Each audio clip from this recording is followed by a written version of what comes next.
MBBS in North America. 32 లక్షలకే MBBS ప్రపంచవ్యాప్తంగా గుర్తింపున్న degree.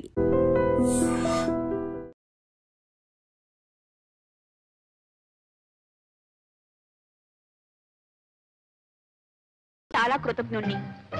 మీ భర్త కూడా ఒక రచయితని, ఆయన రచనలు ఏ పత్రికలోనూ పడటం లేదని, ఆయన మీద మీకున్న అసంతృప్తిని తెలియజేశారు.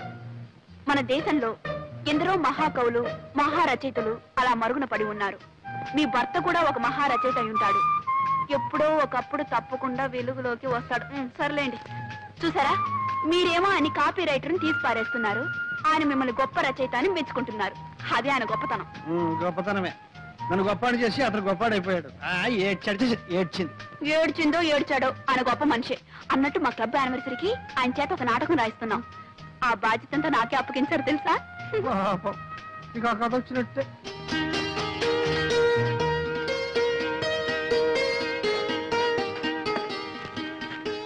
అయ్యో, ఎందుకనలో మూసి పెట్టుకుంటారు? నేను ఎప్పుడైనా మీ కాగితం ముక్క ఒకటి చూసానా లేకపోతే చదివానా? నువ్వు చదివితే నా బండారం ఎప్పుడో బయటపడి ఉండేది. సరే కానీ మరి ఎవరు? చక్రపాణి. ఆ చక్రపాణి నాటకం రాసి నీకు పంపించాడా? రాయటం అయిపోయింది, రేపే పంపిస్తాను. నిన్నే ఉత్తరం రాశారు. వాడే రాస్తాడు. రాసి ఈ పనికి పంపించండి. ఏమండి, నాకు తెలియక అడుగుతాను, ఆయనంటే మీకు ఎందుకు నాకు అసూయ? అసూయ? వాడికి రాయడమే చేస్తాడు. వాడంటే అసూయ ఏమిటి ఆయనకు రాయ? మీరు కాదు తీసుకోండి బాబు. ఆ సింహాన్ని పంపించు. పంపిస్తాను.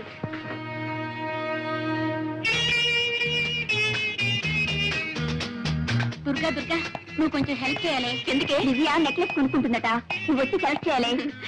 తనకు కావాల్సింది తను కొనుక్కుంటుంది, మధ్యలో నా సెలక్షన్ ఏమిటి? అదేమిటి, నీకు లేటెస్ట్ ఫ్యాషన్స్ తెలుసని అడుగుతున్నావు. అయ్యో, నాదేం కుదరదు, నువ్వు రావాల్సిందే. అవునే,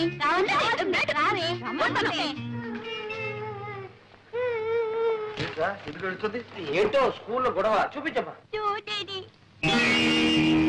ఏమిటమ్మా ఇది?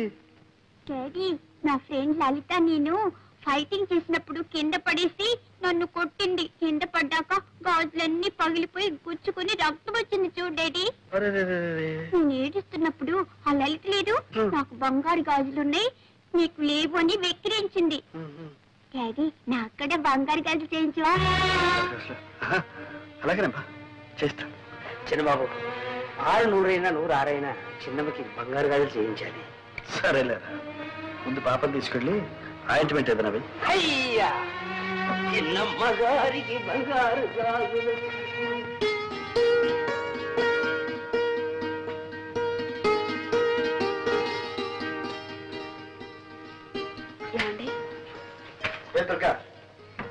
ఏం లేదు, ఒక చిన్న మాట చెప్తాను, వింటారా? చిన్న మాట?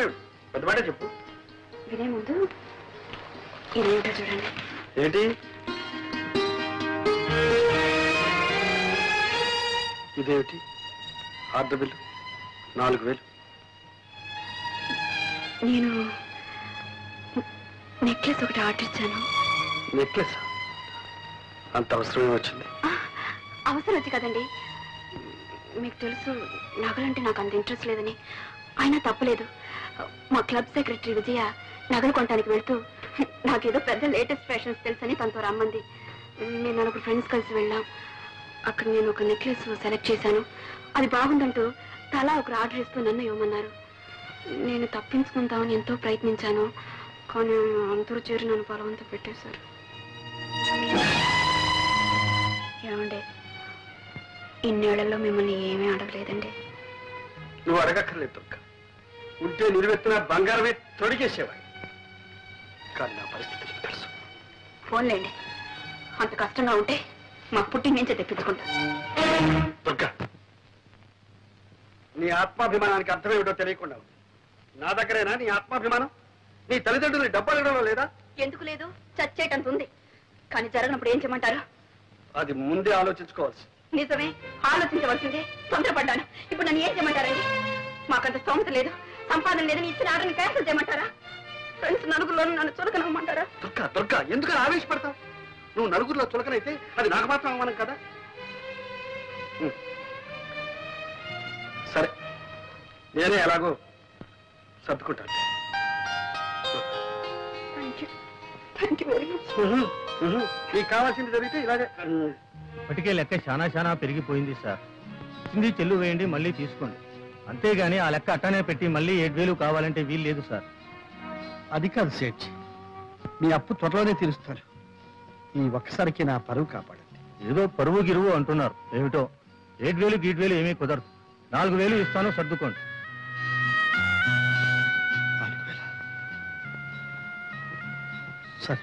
చక్రపాణి గారు, మీరు పెద్దవారని మీ మీద నమ్మకంతో మీరు అడిగినప్పుడల్లా అంతో ఇంతో ఇస్తూనే వచ్చాను. ఇచ్చారనుకోండి, కానీ నేను ఇప్పుడు కాస్త ఇరకాటంలో పడ్డాను. దయచేసి నన్ను ఇబ్బందులు పెట్టకండి. మీరు రాయాల్సిన పూర్తి చేయండి. మీరు అడిగిన డబ్బు పువ్వులో పెట్టిస్తాను.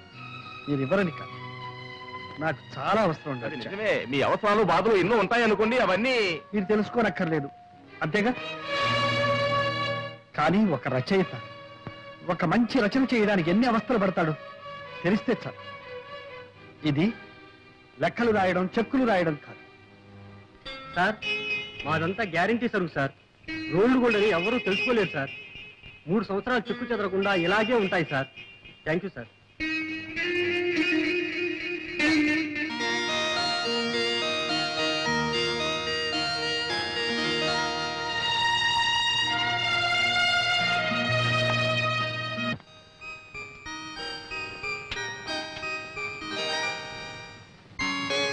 దుర్గా,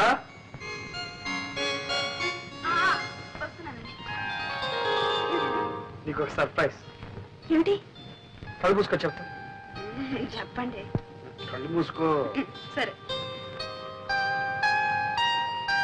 ఏమిటో చూడు.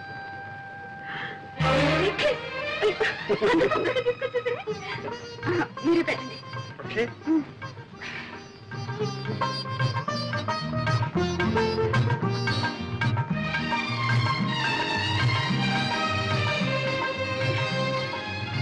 చాలా బాగుందండి. చాలా థ్యాంక్స్. కవిత ఎక్కడ? ఇంకా స్కూల్ నుంచి రాలేదు. ఇదిగో ఈ గాజులు కవిత. ఏమిటండి ఈరోజు మీకు ఏమైంది? ఏం కాలేదు.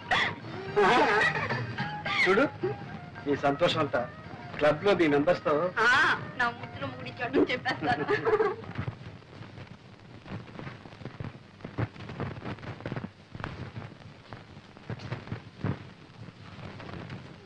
ఇంటికి వచ్చుకున్నావు డబ్బు మిమ్మల్నే. ఇంటికి వచ్చుకుని నాకు డబ్బు కావాలి. డబ్బా? మొన్న కూడా 20 రూపాయలు ఇచ్చాను. ఇస్తే నేనే మింగేసానా లేకపోతే దాచుకున్నానా? ఆ మాట నేను అన్నానా? అప్పుడే అయిపోయిందా అని అడిగాను. అడుగుతారు, మీరు అడుగుతారని నాకు తెలుసు. అందుకే మీరు ఇచ్చిన ప్రతి పైసాకు లెక్క రాసి పెట్టాను. లెక్క రాయమని నేను చెప్పలేదే. చెప్పరు. సమయం వచ్చినప్పుడు చెప్పుతో కొట్టినట్టు అంటారు. నేనెందుకు పడాలి? లెక్కలు తీసుకొస్తాను, చూసుకోండి.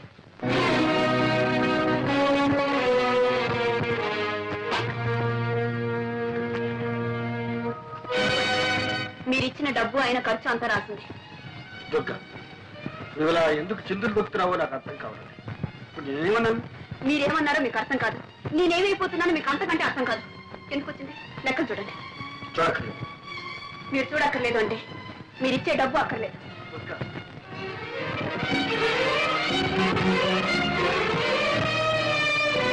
డబ్బు ఖర్చు 300, విరాళాలు 350. ఇదే ఖర్చు అయితే దీనికి లెక్కలు రాయడం, దీనికి కాగితం దండగా. అంటే నేను చేసిందంతా దండ ఖర్చునేగా? దుర్గా, ఉన్నప్పుడు ఏది దండం ఖర్చు కాదు. లేకపోతే లేదని చెప్పచ్చుగా. నా దండ ఖర్చుకి నేనే ఏదైనా ఏర్పాటు చేసుకునేదాన్ని. దుర్గా, నాకు తెలుసు నీకు అమ్మ నాన్న ఉన్నారు. నిన్ను అవసరానికి ఆదుకుంటా. నేను ఇవ్వకపోయినా నీకు గడుస్తు, నేను లేకపోయినా నువ్వు బ్రతక. అంటే మీరేనా నేను లేకపోతే బ్రతకలేంది? అయితే ఇన్నాళ్ళు బ్రతికింది ఏమిటి? నా కొంగు పట్టుకొని తిరిగారా? మీ గుండెల్లో దాచుకున్నారా? లేక నా కోసం, నా కోరికలు తీర్చడం కోసం బ్రతికారా? అది నీకు కాకపోయినా నీ మనసుకు తెలుసు. దుర్గా, ప్రేమ ఉన్న చోటనే సహనం ఉంటుంది, త్యాగం ఉంటుంది. మీరు నా కోసం అంత త్యాగం ఏం చేశారని? నేనా? నా రక్తం ధారబోసి సంపాదిస్తున్నాను. నా ఆరోగ్యానికి కూడా లెక్క చేయకుండా సంపాదిస్తున్నాను. నా సంపాదన విలువ నీకు తెలియదా? అవును, నాకు మీ కష్టం తెలీదు, మీ బాధ తెలీదు. మీరు రక్తాన్ని దారపోసి సంపాదిస్తున్నారు, నేను మిమ్మల్ని పీల్చి పిప్పి చేస్తున్నాను, అంతేగా. ఎందుకొచ్చింది మీకు ఆ బాధ వద్దు, నాకు ఈ బాధ వద్దు. ఎవరి బ్రతుకులు వాళ్ళు బ్రతికితేనే హాయిగా ఉంటుంది. నేను లేకపోతే మీకు హాయిగా ఉంటుంది.